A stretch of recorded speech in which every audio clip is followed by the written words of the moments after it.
নমস্কার বন্ধুরা, আমি অনামিকা চলে এসেছি আজকে আর একটা রান্নার ভিডিও নিয়ে। তা আজকে কি বানাবো বলো তো, দেখতেই পাচ্ছ। তা আজকে বানাবো সয়াবিনের কোপ্তা।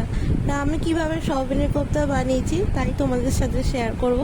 সয়াবিনটা ভালো করে গরম জলে সেদ্ধ করে নিয়ে জল নিগড়ে আমি মিক্সির মধ্যে পেস্ট করে নিচ্ছি। এবার ওই পেস্টটার মধ্যে এবার সয়াবিনের পেস্টের মধ্যে দিয়েছি বেসন, লঙ্কা গুঁড়ো, হলুদ গুঁড়ো, জিরে ধনে গুঁড়ো, সামান্য চিনি, নুন আর কালো জিরে দিয়ে ভালো করে মেখে নিয়েছি।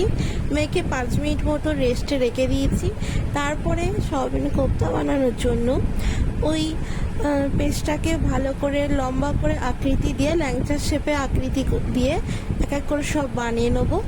এখানে আমার সয়াবিনের কোপ্তার আকার দেওয়া হয়ে গেছে। তা দেখো, আমি কড়াইয়ের মধ্যে সর্ষের তেল গরম বসিয়ে দিয়েছি। তা এক এক করে লো টু মিডিয়াম আছে সয়াবিনের কোপ্তাগুলো ভেজে নেবো।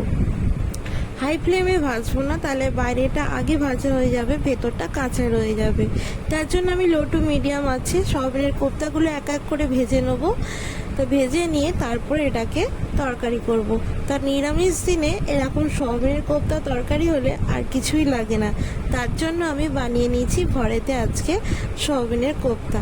তো কী করে বানালাম বলো তো, কড়াইয়ের মধ্যে সামান্য তেল দিয়ে গোটা গরম মশলা, তেজপাতা, শুকনো লঙ্কা ফোড়ন দিয়ে একটু হিং আর আদা দিয়ে মশলাটাকে একটু ভাজা ভাজা করে নিয়ে তার মধ্যে দিয়ে দিয়েছি টমেটো কুচি।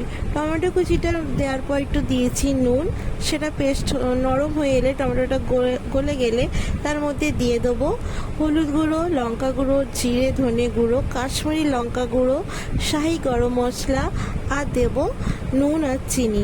মশলাটা কষানো হয়ে গেলে সেদ্ধ করা আলু দিয়ে ঝোল দিয়ে দেবো। ঝোলটা ফুটে এলে তারপরে আমাদের বানানো সয়াবিনের কোপ্তাগুলো দিয়ে দেবো।